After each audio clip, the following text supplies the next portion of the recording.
Dalam sidak di Jalan Angkatan 45 Pasar 3 Muara Enim yang kondisinya rusak, PJ Bupati Muara Enim menyatakan telah mengalokasikan dana perbaikan jalan pada anggaran belanja tambahan atau ABT pada tahun 2024. Tindak lanjut informasi masyarakat adanya lubang besar yang berada di Jalan Angkatan 45 Kelurahan Pasar 3, PJ Bupati Muara Enim Ahmad Rizali langsung meninjau lokasi guna memastikan kerusakan yang terjadi.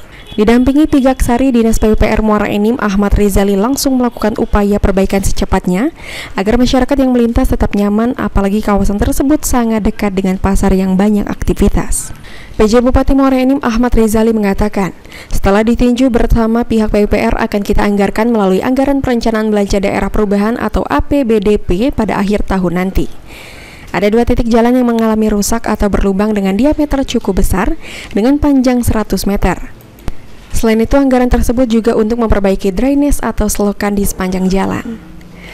Itu bisa ya, kita bangun, ini aspal beton, kemudian gorong-gorong itu sampai satu kilo itu benar-benar kita ini kan, dan air bisa mengalir, 50 ini jangan meternya.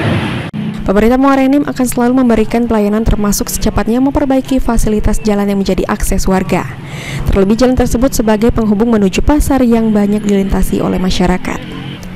Mardiansyah, Pol TV.